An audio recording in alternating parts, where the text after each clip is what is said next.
तोशाखाना फौजदारी केस में chairman PTI को दी गई सजा के खिलाफ अपील और सजा मुअत्तली की दरख्वास्त पर समाअत आज होगी। इस्लामाबाद हाई कोर्ट में इलेक्शन कमीशन के वकील आज दलाइल देंगे। अदालत ने गुज़िश्ता रोज अटक जेल हुक्काम को चेयरमैन पीटीआई से वकला बाबर अवान और लतीफ़ खोसा को मुलाकात की इजाज़त दी थी। चेयरमैन पीटीआई ने इस्लामाबाद हाई कोर्ट पर अदम एतमाद करते हुए सुप्रीम कोर्ट से रुजू कर रखा है। केसेस, ट्रायल और इंक्वायरियां इस्लामाबाद हाई कोर्ट से लाहौर या पेशावर हाई कोर्ट मुंतकिल करने की दरख्वास्त की गई है।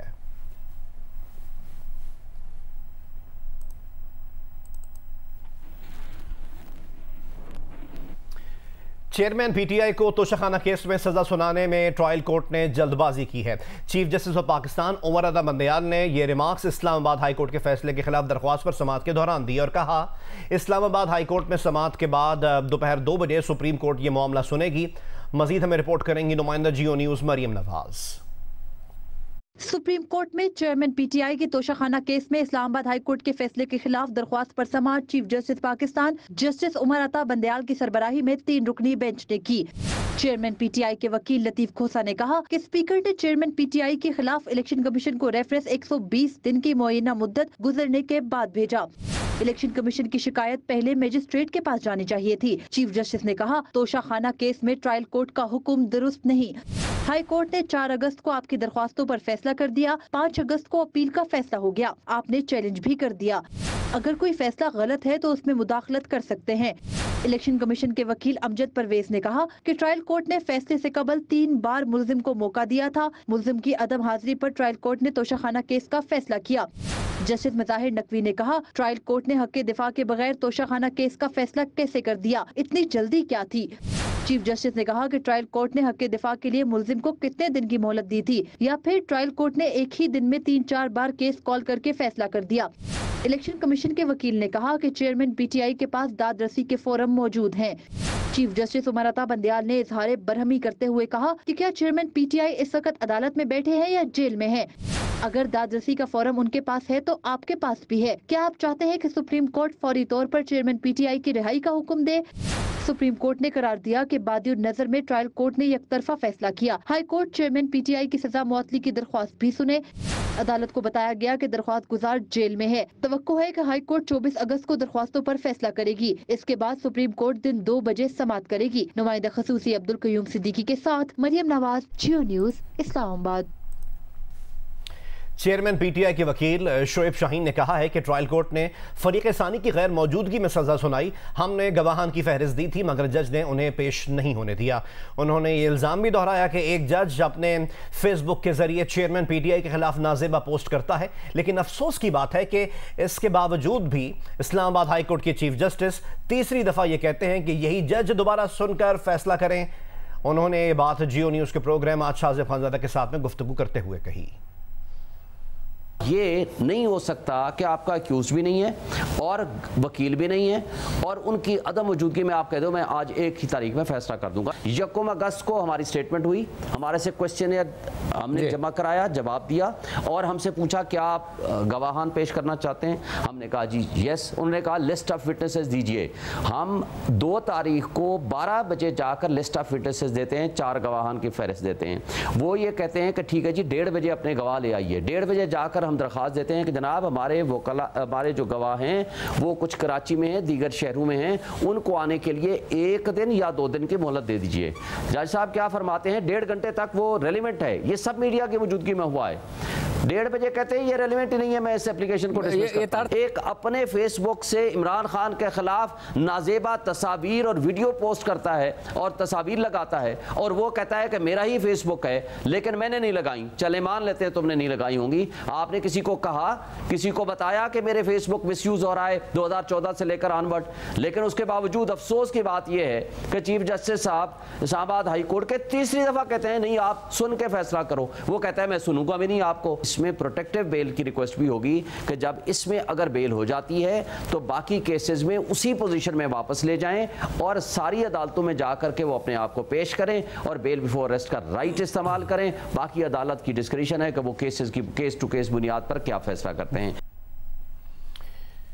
लाहौर में इंसदाद दहशतगर्दी अदालत ने जिन्ना हाउस हमला केस में चेयरमैन पीटीआई को गिरफ्तार करने की इजाजत दे दी। अदालत ने डीआईजी इन्वेस्टिगेशन की दरख्वास्त पर यह फैसला सुनाया।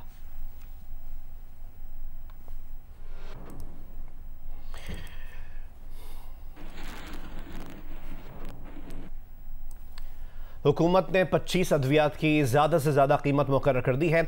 जान बचाने वाली मुतादिद अद्वियात की कीमत बढ़ा दी गई है। वफाकी हुकूमत की मंजूरी के बाद ड्रैप ने 25 मुख्तलिफ अद्वियात की नई कीमतों का नोटिफिकेशन जारी कर दिया। इन अद्वियात में मुख्तलिफ बीमारियों के इंजेक्शन, गोलियाँ, इन्हेलर और सिरप शामिल हैं। नए सॉल्ट फॉर्मुलेशन स्ट्रेंथ वाली अद्वियात की कीमतों की भी हद मुकर्रर की गई है, जबकि ब्लड प्रेशर और खून की शरियानें खोलने वाली गोलियों की नई कीमतें भी मुतय्यन की गई हैं। नोटिफिकेशन के मुताबिक कैंसर के इलाज के लिए नई रजिस्टर्ड दवा अल्वरेका की कीमत 8,46,857 रुपये मुकर्रर की गई है।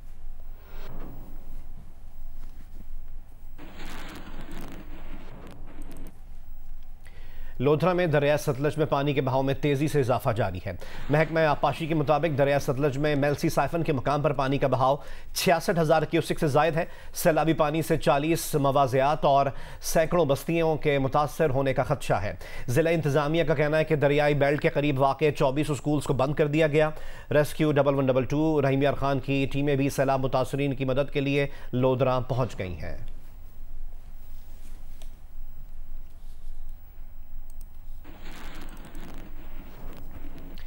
दरिया सतलुज में हेड सुलेमानकी के मकाम पर ऊंचे दर्जे का सैलाब बरकरार है। PDMA का कहना है कि हेड सुलेमानकी से पानी की आमद और अखराज 1,36,632 क्यूसिक है। सैलाबी पानी करेला जिला पाकपतन की दरियाई बेल्ट में तबाही मचा रहा है। दर्जनों देहात और आबादी ज़ेरे आब आ चुके हैं। हज़ारों एकड़ पर खड़ी फसलें तबाह हो गई हैं। सैलाब ज़दा इलाकों में मोबाइल हॉस्पिटल की सहूलत मुहैया कर दी गई है।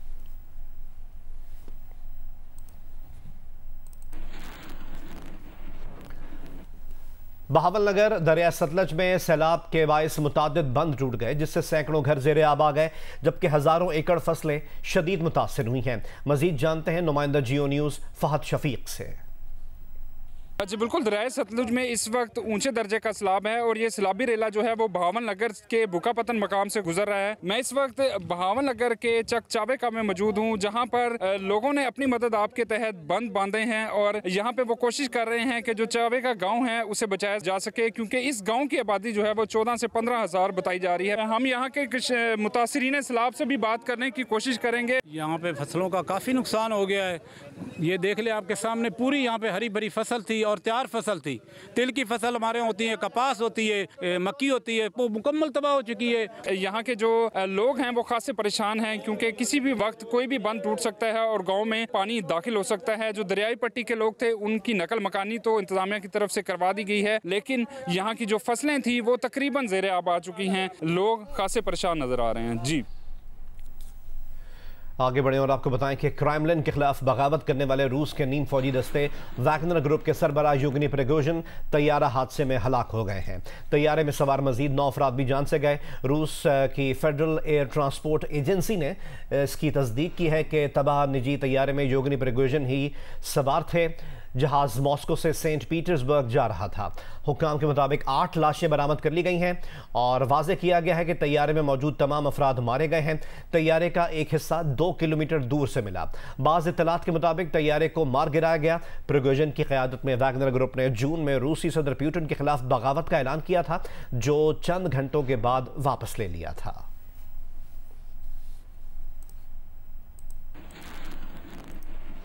तहरीक इंसाफ की कोर कमेटी के रुकन शोएब शाहीन और मुस्लिम लीग नून के सेनेटर डॉक्टर मुसद्दिक मलिक ने प्रोग्राम कैपिटल टॉक में इत्तेफाक किया है कि चीफ इलेक्शन कमिश्नर आईनी तौर पर सदर की दी हुई तारीख के मुताबिक इलेक्शन करवाने के पाबंद हैं।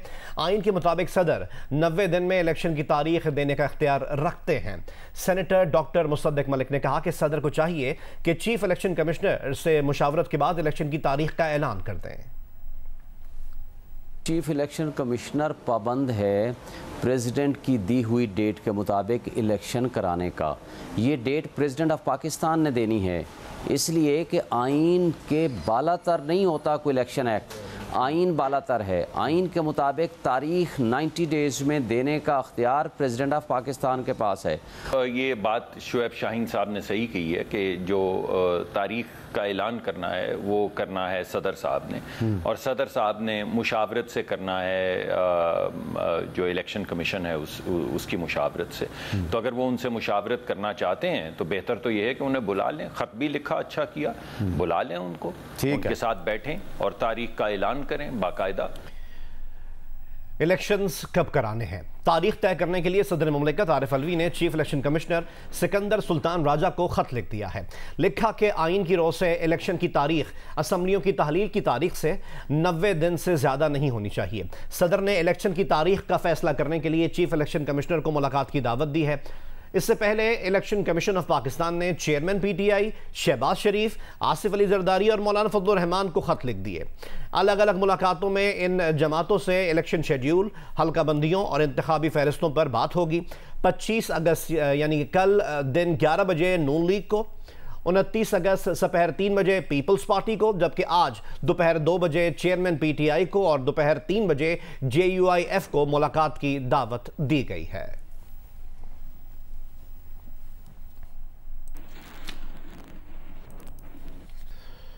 हाफिजाबाद में यूरिया खाद हुकूमती निर्खों पर ना मिलने के बायस किसानों को शदीद मुश्किलात का सामना है। इस बारे में मजीद हमें रिपोर्ट करेंगे जियो न्यूज़ के नुमाइंदे सैयद मोहम्मद समीर। जी, हाफिजाबाद ज़िला में हर साल चावल की काश्त वसी पैमाने पर की जाती है। इस साल भी यहाँ पर 4 लाख एकड़ से ज़ायद रकबा पर धान की फसल काश्त की जा चुकी है। अब जबकि चावल का पौधा दिन ब दिन नमू पा रहा है, इसकी मज़ीद नशो नमा और बढ़ोतरी के लिए खाद की अशद ज़रूरत महसूस की जा रही है। लेकिन ज़िला भर में हुकूमती नरखों पर खाद किसी एक जगह पर भी दस्तयाब ना है। हुकूमत ने यूरिया खाद की फ़ी बोरी कीमत 2900 रुपये मुकर्रर कर रखी है, लेकिन यहाँ पर ये सरेआम 3500 रुपये से 3700 रुपये तक में फ़रोख्त की जा रही है। खबर शामिल करते हैं सरगोधा से, जहां तजावुजात की भरमार और ट्रैफिक के बेहंगम निज़ाम से शहरियों की जिंदगी अज़ियत बन गई है। हमें रिपोर्ट करेंगे मलिक मोहम्मद असगर। जी, सरगोधा शहर में ट्रैफिक के बेहंगम निज़ाम और तजावुजात की भरमार ने शहरियों की परेशानी में इजाफा किया हुआ है। यहाँ पर अगर हम ट्रैफिक की पहले बात की जाए तो ऐसा महसूस होता है कि यहाँ पर ट्रैफिक को रवां दवां रखने के लिए किसी किस्म का कोई ज़ाब्ता कार है ही नहीं। शहर में वैसे ही ट्रैफिक सिग्नल मौजूद नहीं है। दिन भर बेशतर शाहराहों पर जो है वो ट्रैफिक जाम रहना मामूल है। यहाँ पर चिंची रिक्शों के मुख्तलिफ मकामात पर गैर कानूनी अड्डे, पार्किंग, ये इन सब चीज़ों ने लोगों की परेशानी में इजाफा किया हुआ है। इसके साथ साथ मुख्तलिफ अहम बाज़ारों, मुख्तलिफ शाहराहों पर भी जो तजावुजात की भरमार है उसने भी शहर के हुस्न को पामाल करके रख दिया है। पाकिस्तान और अफगानिस्तान के दरमियान दूसरा वनडे इंटरनेशनल आज हम्बनटोटा में ही खेला जाएगा, जहां ग्रीन शर्ट्स ने पहले मैच में हरीफ टीम को आउट क्लास करते हुए 142 रन से कामयाबी अपने नाम की थी। पाकिस्तान और अफगानिस्तान की क्रिकेट टीमें एक बार फिर आमने सामने होंगी हम्बनटोटा में, जहां सीरीज का दूसरा वनडे खेला जाएगा। पाकिस्तान टीम जिसने पहले मैच में 142 रन से फतह हासिल की, इम्कान है बगैर किसी तब्दीली के मैदान में उतरेगी। कौमी खिलाड़ियों ने पहले मैच में कामयाबी के बाद आराम को तरजीह दी। दूसरी जानिब अफगान टीम में तब्दीली का इम्कान है। अजमतुल्ला उमर जई पहले मैच में इंजरी के बायस रिटायर्ड हर्ट हो गए थे। पाकिस्तान और अफगानिस्तान के दरमियान सीरीज का दूसरा मैच दोपहर 2:30 बजे शुरू होगा। इंटरनेशनल क्रिकेट काउंसिल ने world cup warm up matches का शेड्यूल जारी कर दिया है। पाकिस्तान टीम पहला वार्म अप मैच न्यूजीलैंड से 29 सितंबर और दूसरा वार्म अप मैच 3 अक्टूबर को ऑस्ट्रेलिया के खिलाफ हैदराबाद दक्कन में खेलेगी। ICC वर्ल्ड कप 5 अक्टूबर से भारत में शुरू होगा। इससे पहले मेगा इवेंट में शरीक 10 टीमें 2-2 वार्म अप मैचेस खेलेंगी, जिनका आगाज 29 सितंबर से होगा। पाकिस्तान टीम अपना पहला वार्म अप मैच न्यूजीलैंड के खिलाफ 29 सितंबर को हैदराबाद दक्कन में खेलेगी, जबकि दूसरे वार्म अप मैच में पाकिस्तान का मुकाबला ऑस्ट्रेलिया से 3 अक्टूबर को हैदराबाद में ही होगा। वार्म अप मैचेस के पहले दिन बांग्लादेश का मुकाबला श्रीलंका से और जनूबी अफ्रीका का मुकाबला अफगानिस्तान से होगा। वार्म अप मैचेस में भारतीय टीम इंग्लैंड और नीदरलैंड से मुकाबला करेगी। वर्ल्ड ब्लाइंड गेम्स के क्रिकेट इवेंट में पाकिस्तान ने ऑस्ट्रेलिया को 6 विकेटों से हरा दिया।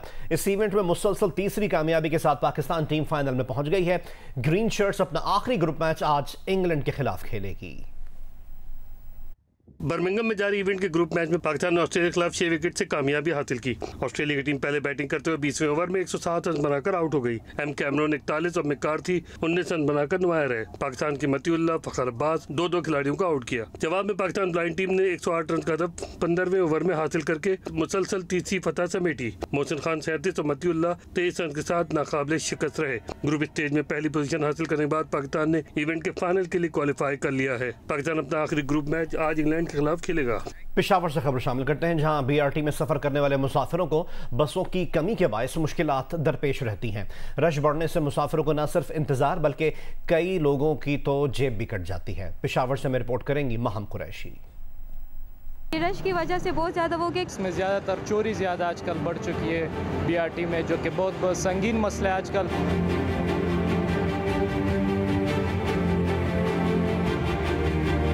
बीआरटी मंसूबे को शुरू हुए 3 साल का अरसा बीत चुका, ताहम मुसाफिर मुकम्मल सहूलियात से महरूम हैं। बीआरटी में योमिया 3 लाख से ज्यादा अफराद सफर करते हैं, ताहम बसों की तादाद सिर्फ 244 है। बसों की कमी के बायस न सिर्फ रश बढ़ता है बल्कि मुसाफिरों को इंतजार भी ज्यादा करना पड़ता है। खवातीन को भी बस से उतरने और चढ़ने में मुश्किलात रहती हैं। मेन इशू है वो ये है कि मेल्स जो हैं वो फीमेल्स की साइड पे आ जाते हैं, गेट से वहाँ से उतरते हैं, तो इस वजह से भी थोड़ी सी प्रॉब्लम होती है। दूसरी जानिब ट्रांस पेशावर के मुताबिक रूट पर 244 में से 209 बसें चलाई जाती हैं, ताहम रश की सूरत में बसों में इजाफा कर दिया जाता है। बसों की तादाद बढ़ाने से किराए में भी इजाफा करना पड़ेगा। हम चलाते हैं 90 to 100% कैपेसिटी पे बस चलाते हैं। उसकी वजह यही है कि हम कोशिश करते हैं कि कॉस्ट को बैलेंस किया जाए। खैबर पख्तूनख्वा हुकूमत बीआरटी को सब्सिडी कीमत में सालाना 2 अरब दे रही है। महकमा खजाना ने बीआरटी के खसारे को कम करने के लिए किरायों में इजाफे समेत 2 तजावीज़ मंजूरी के लिए सूबाई हुकूमत को भेजी हैं। रश के बायस जहां बीआरटी बसों में शहरियों को धक्कम पेल की सूरत हाल का सामना करना पड़ता है, वहीं इन बसों में चोरी की वारदातें भी मामूल बन गई हैं। कैमरामैन सिद्दीक पंकज के साथ महम कुरैशी, जियो न्यूज़, पेशावर। सूबा बलूचिस्तान में 5 बरसों में तालीम पर 330 अरब रुपए खर्च किए जाने के बावजूद ये शोबा तरक्की के बजाय तनज़्ज़ुली का शिकार नजर आता है। हुकूमत की तालीम के शोबे में 5 साल कारकर्दगी पर कोयटा से में रिपोर्ट करेंगे नदीम कौसर। अगस्त 2018 से 2023 के 5 बरसों में बलूचिस्तान अवामी पार्टी की सूबे में हुकूमत रही। इस अरसे में 2 सूबाई वज़ीर तालीम तैनात हुए। सरदार यार मोहम्मद रेंद और नसीबुल्लाह मरी, इन दोनों का ताल्लुक PTI से था। इन 5 बरसों में हुकूमत ने तालीम के शोबे पर 330 अरब रुपए खर्च कर डाले, मगर सूबे में तालीम की शरह बढ़ने के बजाय 46% से कम होकर 44% हो गई। सूबे में गैर फाल स्कूलों की तादाद 1600 से बढ़कर 3500 हो गई, जबकि सिंगल टीचर स्कूल की तादाद 5000 से ज़ायद हो गई। बलूचिस्तान में ये जो डेवलपमेंट बजट है तालीम के एतबार से, जो हम कहते हैं कि स्कूलों की तामीर है, मुरम्मत है, शेल्टरलेस स्कूल हैं, जो इमारतों से महरूम स्कूल हैं, वो इसलिए तामीर नहीं हो पा रहे हैं कि दूर दराज इलाके हैं, फ़ंड्स वफाकी हुकूमत वक्त पर फराहम नहीं करती। जो तामीराती बजट है वो बिल्कुल मैं समझता हूँ खर्च नहीं हुआ है। 2020 में कोरोना की वबा के बायस सूबे के स्कूल तकरीबन 1 साल बंद रहने के बाद तालिब इल्मों को बगैर पढ़े अगले ग्रेड में तरक्की दे दी गई। 2022 में सैलाब ने सूबे के नसीराबाद और खुजार डिवीजन समेत सूबे के सैकड़ों स्कूलों की इमारतों को नुकसान पहुंचाया। नए स्कूल बनना तो दूर की बात, 5 बरसों में शेल्टरलेस स्कूलों को छत फराहम करने के लिए 6 अरब रुपए से ज़ायद की रकम रखी गई, मगर इन स्कूलों की तादाद कम न हुई। असाज़ा की कारकर्दगी जांचने के लिए 2 अरब रुपए की लागत से सिस्टम बनाया गया, मगर फिर भी सैकड़ों असाज़ा घर बैठे तनख्वाह ले रहे हैं। साबिक वज़ीर आला जाम कमाल तालीम की अफसरी के ज़िम्मेदार साबिक वज़ीर आला अब्दुल कुद्दूस बिजंजो की हुकूमत को करार देते हैं। हमने अपनी कोई कोशिशें की, उनकी कंटिन्यूटी होनी चाहिए थी, जो कि बाद में जाके रुक गई। बलूचिस्तान में पिछले 5 बरस सूबे की जामियात के लिए भी परेशान कुन रहे। जामियात के असाज़ा को हर 2-3 माह बाद अपनी तनख्वाहों के हुसूल के लिए शाहराहों पर एहतजाज के लिए निकलना पड़ा। माहिरीन तालीम का कहना है कि शोबा तालीम में बेहतरी के लिए अब ज़ुबानी दावों के बजाय अमली इक़दामात की ज़रूरत है। कैमरामैन एहसन रसूल के साथ नदीम कौसर, जियो न्यूज़, कोयटा। राजनपुर का एक ऐसा गांव जहां कोई अनपढ़ नहीं, तालीम 100%, क्राइम रेट 0 है। आज तक किसी भी शख्स पर कोई FIR दर्ज नहीं हुई। इस मॉडल गांव की सैर करवाएंगे जियो न्यूज़ के नुमाइंदे इलियास रजा। राजनपुर का गांव रसूलपुर जो 1933 में कायम हुआ, जहां की आबादी 10,000 के करीब है। यहां के बच्चे, बूढ़े, नौजवान और खवातीन पढ़े लिखे हैं। गांव में कोई भी अनपढ़ नहीं है। छोटी सी दुकान पर भी MA पास शख्स बैठा है। यहाँ के अक्सर लोग डॉक्टर, PhD, पायलट, इंजीनियर, उस्ताद समेत दीगर अदारों में आला ऑफिसर तैनात हैं। अल्लाह ताला का शुक्र है, रसूलपुर जो गांव है यहाँ की आबादी 100% पढ़ी लिखी है। जो इनका विजन ये हमारे बुजुर्गों से आ रहा है। उन्होंने तालीम को अपना पेशा भी बनाया और इसके थ्रू उन्होंने आगे मज़ीद तरक्की भी की। काश्तकारी भी करते हैं, बाकी यहाँ पे पायलट भी हैं, इंजीनियर भी हैं, डॉक्टर्स भी हैं। हर शोबा में हमारे जो रसूलपुर के लोग मौजूद हैं। गांव रसूलपुर के लोग तालीम के साथ खेती बाड़ी भी करते हैं। गांव में खूबसूरत आमों के बागात भी हैं। लोगों ने अपनी मदद आप के तहत इस गांव को मॉडल बना रखा है। गांव की सफाई का खास ख्याल रखा जाता है। गांव के तरक्याती काम हो या कोई मसाइल, ये लोग आपस में मिलजुल कर इसका हल निकालते हैं। हमारे प्रोफेसर, डॉक्टर, इंजीनियर, पासपोर्ट अफसर, एजुकेटर, एक वक्त हमारे 7 हेडमास्टर रिटायर हुए, 3 DO रिटायर हुए, 2 प्रिंसिपल रिटायर हुए। इसी तरह हम तो अब सैकड़ों में है ना। हमारे में PhD बेशुमार है, MPhil बेशुमार हैं। इल्म व अदब दिसोरे हर शख्स हीरा दोरे, कमतर को चंगी लगती बस्ती रसूलपुर है। रसूलपुर गांव जब से बना है किसी भी शख्स पर कोई FIR नहीं हुई। गांव में पान सिगरेट की दुकान नहीं। कस्बा रसूलपुर के मकीनों ने बामी इत्तेहाद से इसको एक मिसाली गांव बना दिया है। हम भी अपने शहर, अपने गांव को इस तरह एक मिसाली गांव बना सकते हैं। इलियास रजा, जियो न्यूज़, राजनपुर। नौजवान फनकारों की तलाश में रहने वाली ऑर्गेनाइजेशन डिस्कवरिंग न्यू आर्टिस्ट्स के 10 साल मुकम्मल होने पर लाहौर में तकरीब का एहतमाम किया गया। मेहमान खुसूसी बरतानवी हाई कमिश्नर जेन मैरियट ने कहा है कि बरतानिया के इश्तराक से पाकिस्तान में हयातियाती तनव्वुर और मौसमियाती तब्दीली पर बहुत काम हो रहा है। बरतानवी हाई कमिश्नर ने मजीद क्या कहा, ये जानते हैं लाहौर से दुआ मिर्जा की रिपोर्ट में।